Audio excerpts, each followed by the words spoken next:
ये question JEE main 2023 के mathematics के रॉन्ग क्वेश्चंस में से 22वां रॉन्ग क्वेश्चन है, that is 22nd wrong question है। इसमें मिस्टेक ये है कि जो आंसर एनटीए वालों ने डिक्लेयर किया है वो आंसर गलत है। एनटीए वालों ने इसका आंसर 384 डिक्लेयर किया है, बट एक्चुअली इसका आंसर 180 है। अब मैं इस क्वेश्चन को सॉल्व करने जा रहा हूं।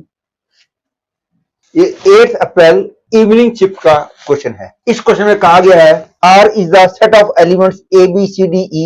S has the elements 1, 2, 3, 4. Then total number of onto functions F with domain R and codomain S such that F A not equal to 1 is equal to dash. That is हमने पता लगाना है कि यदि ये सेट R है, ये set S है, एलिमेंट्स हैं A, B, C, D, E, इसमें एलिमेंट्स हैं 1, 2, 3, 4। तो पूछा यह गया है कि कितने ऑन टू फंक्शंस ऐसे होंगे जिसमें FA1 नहीं होगा, दैट इज ए वाली एरो 1 पे नहीं जाएगी। इस क्वेश्चन को करने के लिए सबसे पहले मैं एक फॉर्मूला बता देता हूं। तो वो फॉर्मूला ये है कि सपोज मेरे पास n डिफरेंट थिंग्स हैं, r डिफरेंट प्लेसेस हैं, और हमने n डिफरेंट थिंग्स को r डिफरेंट प्लेसेस में ऐसे रखना है कि हर एक प्लेस पे कम से कम एक चीज जरूर आनी चाहिए। तो number of ways is given by r to the power n minus rc1 r minus 1 to the power n plus rc2 r minus 2 to the power n and so on up to minus 1 to the power r minus 1 rc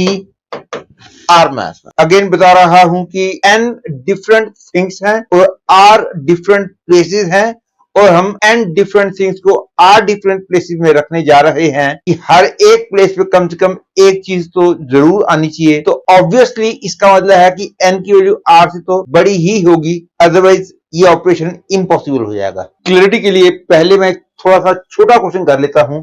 suppose मेरे पास एक set A है, ये set B है, और इसमें elements हैं A, B, C, D, और इसमें एलिमेंट्स हैं अल्फा, बीटा, गामा, और हमने पता लगाना है कि how many onto functions are possible from A to B। Onto function का मतलब है हर एक एलिमेंट पे कम से कम एक एरो तो पहुंचनी ही चाहिए। तो क्लियरली निकलने वाली एरोस हो गई 4, पहुंचने के लिए 3 प्लेसेस, और ये 4 एरोस को 3 प्लेसेस में ऐसे भेजना है कि हर एक प्लेस पे कम से कम एक एरो तो पहुंचनी ही चाहिए। एक तरह से मेरे पास n की वैल्यू 4 हो गई और r की वैल्यू 3 हो गई। तो number of ways is 3 to power 4 minus 3c1 2 to power 4 plus 3c2 1 to the power 4, that is 81 minus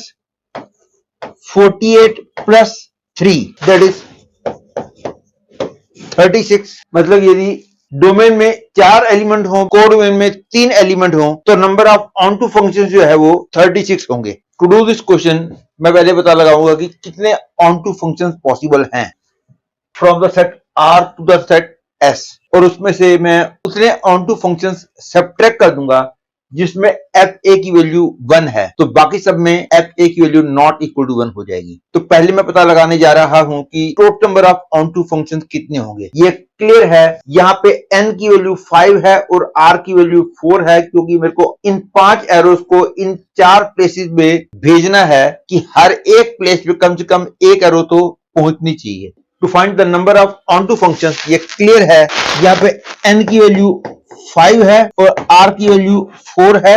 तो इस फॉर्मूले को यूज करते हुए number of onto function बन जाएंगे 4 to power 5 minus 4c1 3 to power 5 plus 4c2 2 to power 5 minus 4c3 1 to the power 5, that is it is 2 to the power 10, that is 1024 minus 4c1 into 3 to the power 5 की value है 973 plus 6 into 32 minus 4, that is answer आएगा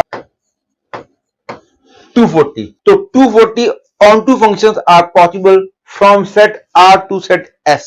अब हम इसमें से उतने on two functions subtract कर देंगे जिसमें एफ ए की वैल्यू 1 है। To find the number of onto function जिसमें एफ ए की वैल्यू 1 होगी, इसमें दो केसेस अराइज होते हैं। एक केस ये कि केवल इसी की एरो 1 पे जाएगी और किसी की भी एरो 1 पे नहीं जाएगी। सेकंड केस, इन एलिमेंट से निकलने वाली 4 एरो में से एक एरो भी यहां पे जाएगी, लेकिन इन 4 एलिमेंट से निकलने वाली 4 एरोज में से 2 एरोज यहां नहीं जा सकती, क्योंकि 2 एरोज यहां चली गई तो बाकी दोनों एरोज इन 3 प्लेसेस को कवर नहीं कर पाएंगी। इसलिए केवल 2 ही केसेस अराइज होंगे। एक केस ये कि केवल एक ही एरो 1 पे जा रही है और किसी एलिमेंट की भी एरो 1 पे नहीं जा रही है। सेकंड केस, एक ही एरो 1 पे जा रही है और इनमें से किसी एक एलिमेंट की एरो भी यहां जा रही है। पहले मैं उतने ऑन टू फंक्शन निकालता हूं जिसमें केवल एक ही एरो यहां पे जा रही है। तो एक ही एरो 1 पे गई। अब ये चारों एरोज इन तीनों प्लेसेस पे जाएंगी, तो एक तरह से n की वैल्यू 4 हो गई, r की वैल्यू 3 हो गई। ये 4 एरोज इन 3 प्लेसेस में कितने वेज में जा सकती हैं कि हर एक प्लेस पे कम से कम एक एरो पहुंच जाए। अब n की वैल्यू हो गई 4, r की वैल्यू हो गई 3, वही same formula r to power n that is 3 to power 4 minus 3c1 2 to power 4 plus 3c2 1 to power 4, that is 81 minus 48 plus 3, that is 36। तो 36 ऑन टू फंक्शन ऐसे हैं जिनमें केवल एक ही एरो 1 पे जा रही है और किसी की भी एरो 1 पे नहीं जा रही। अब सेकंड केस लेता हूं, एक ही एरो 1 पे जा रही है और इन चारों एलिमेंट से निकलने वाली एरो में से भी कोई एक एरो यहां पे जा रही है। पहले मैं इन 4 एलिमेंट्स में से एक एलिमेंट चूज कर लेता हूं जिसकी एरो यहां जाएगी। That I can do in 4c1 number of veg, और बाकी की 3 एरोज इन 3 प्लेसेस में 3 फैक्टोरियल वेज में जाएंगी। तो number of functions in this case becomes 24।